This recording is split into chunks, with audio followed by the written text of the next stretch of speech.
Paano ba? Nanay tips. Tips para maging matalino ang bata. Tip number 1. Kumain ng brain food habang nagbubuntis. Ang pagkain ng mga fatty fish tulad ng salmon, trout, at sardines ay malaki ang maitutulong sa development ng mga bata. Ang fish oil ay mayaman sa omega-3 fatty acid na nakakatulong para sa brain development ng bata. Ayon sa isang pag-aaral, 183 bata na kumain ng mga pagkaing mataas sa omega-3 fatty acids ay nakaranas ng pagtaas ng kanilang performance sa aspeto ng verbal learning at memory. Kaya't ugaliing kumain ng mga healthy na isda habang nagbubuntis pa lang. Ngunit siguraduhin huwag sumobra sa pagkain nito dahil ang ilang mga isda ay mataas sa mercury na nakasasama naman sa paglaki ng mga sanggol sa sinapupunan. Tip number 2. Siguraduhin positibo at puno ng pagmamahal ang inyong tahanan. Malaki ang epekto ng environment sa pagiging matalino ng iyong anak. Mas matututo ang isang bata sa mga kapaligiran na masaya at mapayapa. Mahalaga rin na iparamdam sa bata ang seguridad at kaligtasan sa paligid niya. Umiwas sa pag-aaway sa harap ng inyong anak. Hanggat maaari ay huwag silang sigawan, saktan, o pagsabihan ng masama. Mahalaga ang disiplina, ngunit mahalaga rin ang pagpapakita ng pagmamahal sa iyong anak. Sa ganitong paraan, mas nagiging positibo ang pananaw nila sa buhay at mas gaganahan silang paghusayin at pagputihin ang kanilang mga sarili. Tip number 3. Siguruhing kumakain ng almusal ang iyong anak. Yes, sabi nga nila, breakfast is the most important meal of the day. Mahalaga ang pagkain ng almusal sa mga bata dahil bukod sa ito ang ginagawang fuel ng mga bata, nakakatulong din ito sa kanilang concentration sa school. Kung gutom ang iyong anak, mahihirapan siyang mag-focus sa pag-aaral at maapektuhan nito ang kanyang kakayahang matuto. Mahalaga rin ang almusal dahil nagbibigay ito ng nutrisyon na kailangan ng ating mga lumalaking bata. Sa ating tip number 4, huwag masyadong lumipat ng tinitirahan. Alam niyo ba na ang paglipat ng tinitirahan ay mayroong malaking epekto sa paglaki ng mga bata? Ito ay dahil nagiging sanhi ito ng stress na nakakaapekto sa development ng mga bata. Kapag nakahanap na kayo ng tahimik at mapayapang komunidad, mas makabubuti kung mananatili kayo rito at iiwasan ang palipat-lipat ng bahay. Hayaan ang bata na maging komportable sa kanyang tahanan at magkaroon ng routine. Sa ating tip number 5, paghusayin ang working memory ng iyong anak. Ang working memory ay ang memory na ginagamit natin sa pang-araw-araw na buhay. Mahalaga ito dahil pinapatibay nito ang memory ng iyong anak at sinasanay ang kanilang utak na palaging gamitin ito.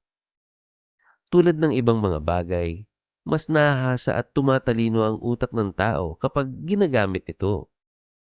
Kaya't ugaliing sanayin sa mga bagay tulad ng math ang iyong anak dahil nakaka-boost ito sa kanyang working memory.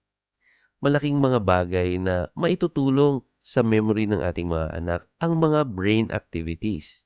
Kaya ugaliing bigyan sila ng mga activities na makakatulong para sa kanila. Sa ating tip number 6, palakasin ang kanyang pangangatawan. Sa kahit anong aspeto naman, importante para sa ating mga anak at bilang isang magulang na bigyan sila ng At siguruhin rin na maayos ang pangangatawan ng iyong anak para maging maayos ang kanyang brain development. Hikayatin siyang kumain ng mga masusustansyang pagkain, maging aktibo at magkaroon ng sapat na tulog at pahinga. Nakakatulong ang pagkain para magkaroon ng energy ang bata para mas matuto. Ang pagkakaroon naman ng physical activity ay importante para tumaas ang heart rate at magkaroon ng oxygen sa ating utak. Naglalabas din ang katawan ng mas maraming hormones na nakakatulong sa pagdami ng brain cells. Samantala, kapag tayo ay natutulog, tumataas ang gray matter sa ating brain na may kinalaman sa muscle control, sensory perception, decision making, at self-control.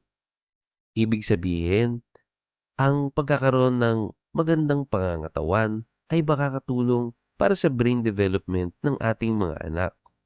Hindi lang basta nadadaan ito sa mga masusustansyang pagkain, kundi kailangan din ng sapat na pagtulog at pagpapahinga.